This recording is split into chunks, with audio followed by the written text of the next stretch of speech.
for week 2 of the closing stretch from Golf Betting Club. I'm Diane Knox Balas, and Neil and Dunk Campbell are here, the boys behind Golf Betting Club. Neil, you're bringing a little bit of Waialae to Wales for the Sony Open this weekend.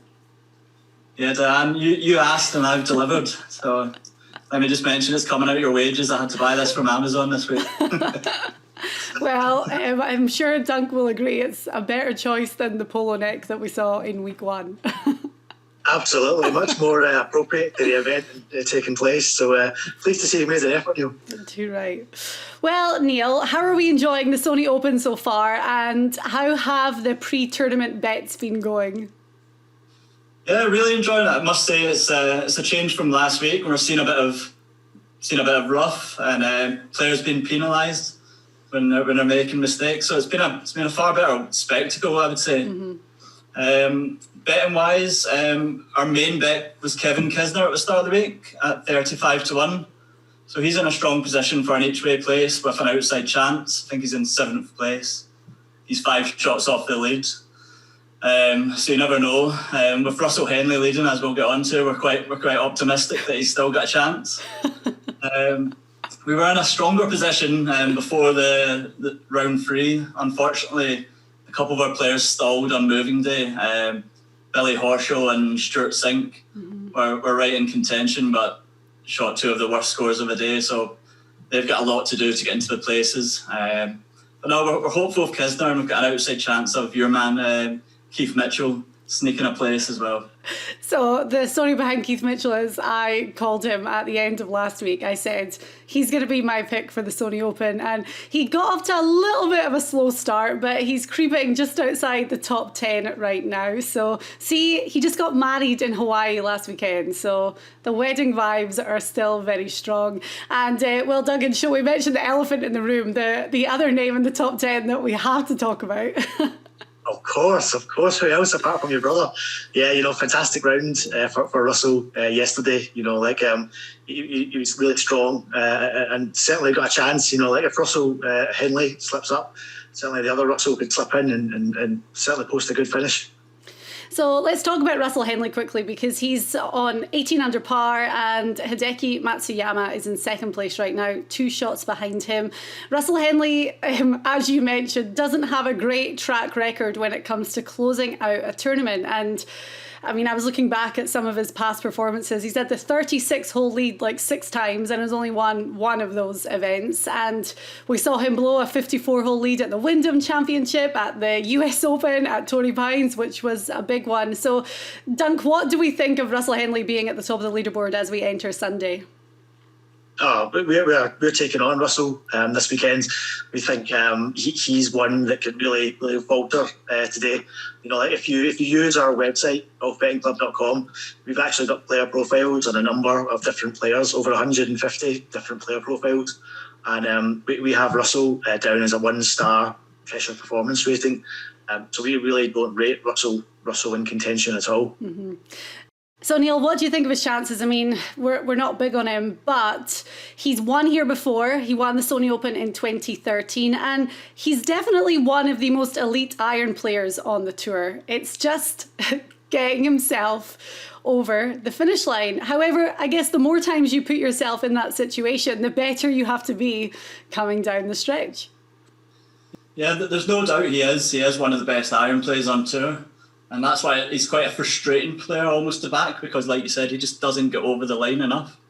I can remember the 2013 Sony Open when he burst onto the scene, and he was absolutely amazing in that final round. I think there was like 5 or 6 birdies in his final 9 holes to win that convincingly. And he backed it up again the following year to win the Honda, I think it was. Mm-hmm. And he won again in 2017. But since then, I don't know what has happened to him. He's just a car crash on Sundays when he's near the lead. So it's just over evens odds. And I think the big thing today will be he's not playing with a Ha-Seong Lee today. He's playing with a Hideki Matsuyama, who's hopefully going to put a bit more pressure on him. Mm-hmm. And I just don't think he'll be able to handle that. Right. Well, Let's talk about Hideki Matsuyama, Dunk, because he is 2 shots off the lead right now. And when you look at Henley's round, 62, 63, 67, Matsuyama's gone the other way, 66, 65 and a 63 on Saturday. So what odds are you getting for Matsuyama, and what do you think of his chances? The Masters champion. Yeah, absolutely. Like, Hideki's one of these kind of enigma players, isn't he? The last few finishes at the Sony Open, he hasn't had the putter working at all. The putter's been so cold on him, even though I think he's been first and second in tee to green his last couple of starts at Waialae. But this time around, it seems to have flipped completely. His long game's not been particularly as strong as it normally is. And his putting has really been the thing that's propelled him to the top of the leaderboard. But despite his putting being the thing that's kind of holding him up there, we think Hideki will go and get the job done today. We fancy, as we say, Russell Henley to slip up. Hideki can capitalise on that. We've gone strong on him on the website. We've gone win only on Hideki today at 5-2, and we really like Hideki's chances. Masters champion, he won convincingly at Zozo. Again, referring back to our website, he's got a 4-star pressure performance rating. So there's everything to like about Hideki, and not really all that much to like about Russell Henley. So for us, it's an easy choice. It's an easy decision. There wasn't much fighting between us today when we came to selecting our bet. The thing about Hideki is, and you talk about that convincing win at the Zozo Championship, Japanese courses are traditionally kind of like what we're seeing at Waialae, in that they're shorter courses, they're more packed in and condensed, and that's what we're seeing. Accuracy being prime this week, the rough is up a bit, and you talk about his putting. Hideki's kind of got that formula that should and is working well around here. Yeah, once he gets that putter going, he's dangerous, isn't he? Yeah, he really is. He really is. I actually recorded the golf. I wasn't willing to stay up till 3 a.m. What? So I got up early this morning and caught up, and I just couldn't believe the putts. Oh. He was holding hole after hole in the back nine. It was just very un-Hideki-like, and his irons weren't particularly strong yesterday, but if he can get his irons firing and combine that with that putting, no one's going to beat him today. Sorry. Yeah. See, you're all over the place with your days. Right, well, Neil, let's look at the rest of the pack, because there's a lot of strong performers. A lot of guys have played well over the first 54 holes.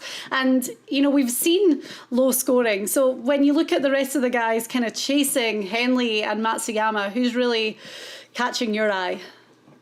Yeah, so we looked a bit deeper into how far back people can win from in this event. So in the last 12 years, no one's actually come from more than 4 shots back. So that kind of, to me, rules out the chasing pack before the 14 unders. So there's 4 of them at 14 under, which we consider have a sniff. So Matt Kutcher's the first one. Obviously, Matt's not won in a while, and he's not actually been in contention in a while in stroke play either. He was third in the match play 2020, but apart from that, he's going to be rusty, and he just didn't convince me watching him yesterday. There was a couple of rogue tee shots. I think he snap hooked one in 18, which cost him a birdie there.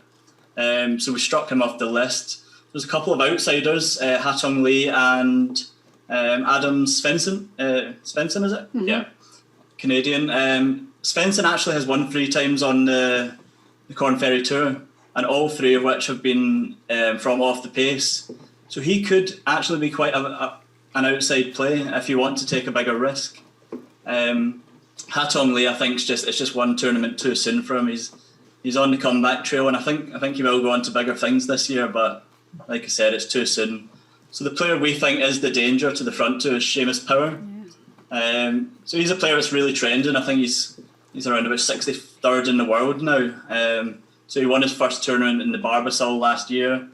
There was a couple of top 10s before that, and I think recently he's had about 4 top 20s in a row.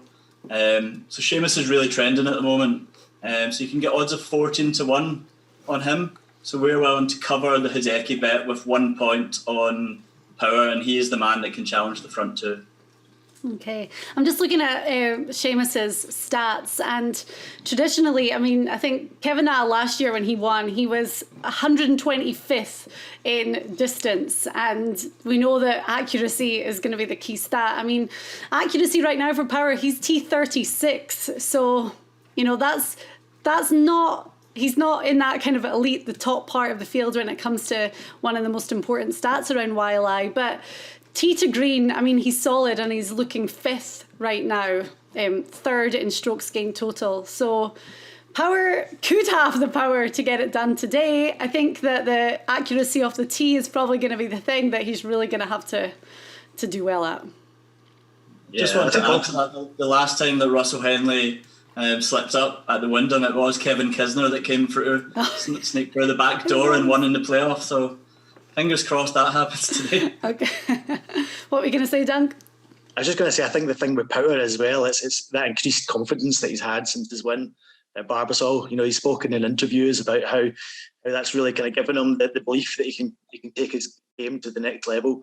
And I think on a Sunday, you know, that counts for a lot when you've got that belief and that kind of confidence in your own abilities. And I think that he could well be a kind of strong finisher today. Okay. Right, Dunk, let's talk about the closing stretch parlay then. What have you got for us this week?